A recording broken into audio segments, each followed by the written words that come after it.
Hello dear students, कैसे हैं आप सभी। आई होप कि बहुत अच्छे होंगे। तो इस वीडियो में हम प्रश्नावली 12.3 से क्वेश्चन नंबर 16 को सॉल्व करेंगे। तो देखिए क्वेश्चन नंबर 16 में हमसे क्या कहा गया है। आकृति में छायांकित डिजाइन का क्षेत्रफल ज्ञात कीजिए जो 8 सेंटीमीटर त्रिज्याओं वाले दो वृत्तों के चतुर्थांशों के बीच उभयनिष्ठ है। तो चलिए इसका सॉल्यूशन करते हैं। तो देखिए इसका सॉल्यूशन हम कैसे करेंगे। हमें इस क्वेश्चन के लिए कुछ इस तरह की आकृति दी हुई है। तो इसमें बीच में जो ये आप डिजाइन देख रहे हैं छायांकित डिजाइन, हमें इसी का क्षेत्रफल ज्ञात करना है। तो देखिए ये हम कैसे कर सकते हैं। ये जो हमारी आकृति है ये दो चतुर्थांशों से मिलकर बनी हुई है। सबसे पहले इसका नाम दे देते हैं हम, तब अच्छे समझ में आएगा। ये ए बी सी और डी।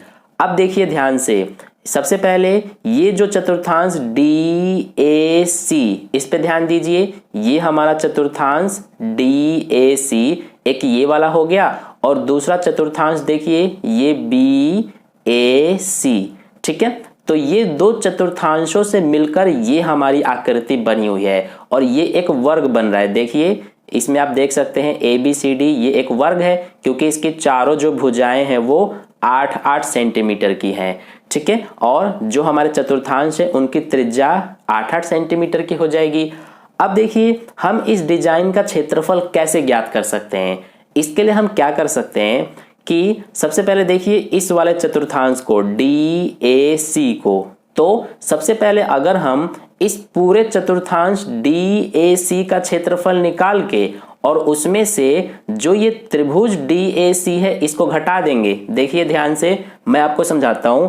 ये जो मैंने ढक लिया, अब जो आपको दिखाई दे रहा है सिर्फ त्रिभुज डी ए सी, तो इसको अगर हम इस चतुर्थांश में से घटा देंगे तो हमारा जो ये रेड कलर का डिजाइन है इसका क्षेत्रफल आ जाएगा। ठीक है, और अगर हम इसका दुगना कर देंगे तो हमारा ये पूरा जो डिजाइन है रेड और ब्लू, इन दोनों का क्षेत्रफल आ जाएगा। तो आई होप आपको अच्छे समझ में आ गया है। करके दिखाऊंगा तब आपको और अच्छे समझ में आएगा। तो चलिए अब हम करते हैं। सबसे पहले यहां पर हम लिख लेते हैं अपने सॉल्यूशन में त्रिज्या यानी कि रेडियस। तो चतुर्थांश की त्रिज्या ये हो जाएंगी 8-8 सेंटीमीटर जो है, तो यहां पर लिखेंगे 8 सेंटीमीटर। अब देखिए हमसे पूछा गया है डिजाइन का क्षेत्रफल, तो यहां पर लिखेंगे डिजाइन का क्षेत्रफल। और ये हम कैसे बताएंगे, जैसे कि मैंने अभी आपको समझाया कि सबसे पहले हम जो ये हमारा चतुर्थांश डी ए सी है इसका क्षेत्रफल निकालेंगे और उसमें से ये जो त्रिभुज डी ए सी है इसको घटा देंगे, तो हमारा ये रेड कलर का जो है इसका क्षेत्रफल आ जाएगा। यानी कि जो ये रेड कलर का डिजाइन है ये आ जाएगा। फिर इसका हम दुगना कर देंगे तो हमारा ये और ये यानी कि पूरा डिजाइन का क्षेत्रफल आ जाएगा। तो इसके बराबर में हम लिखेंगे सबसे पहले कि डी ए सी चतुर्थांश का क्षेत्रफल, और इसमें से हम माइनस कर देंगे डी ए सी त्रिभुज का क्षेत्रफल।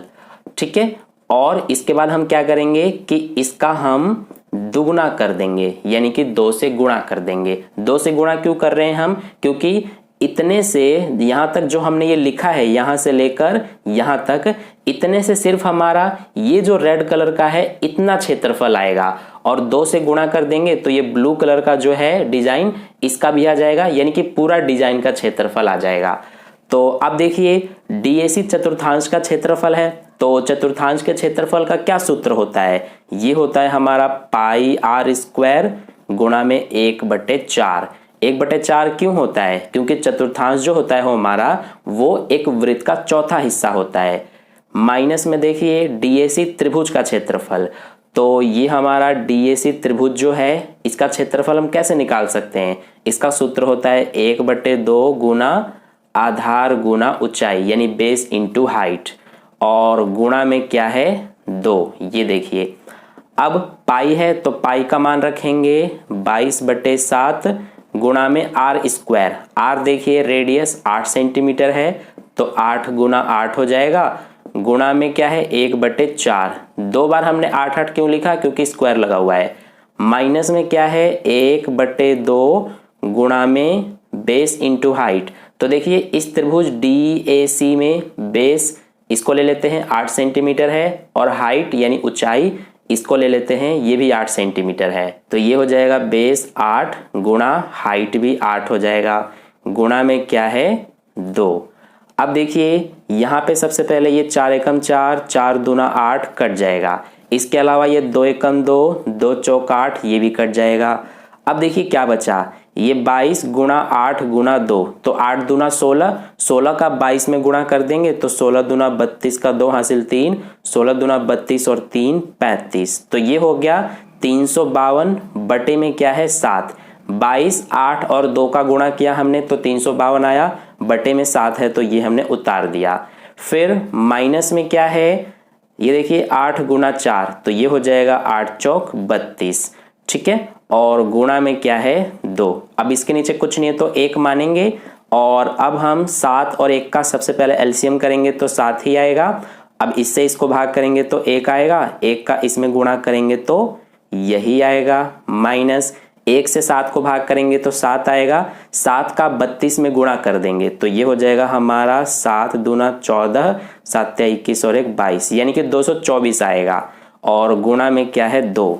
अब इसके बाद इसमें से इसको घटाएंगे तो ये हो जाएगा हमारा 8, ये बचेगा 2 और 1 बटे में 7, यानी 128 बटे 7, गुणा में क्या है 2। अब देखिए 128 और 2 का गुणा कर देंगे तो ये हो जाएगा हमारा 256 बटे में 7।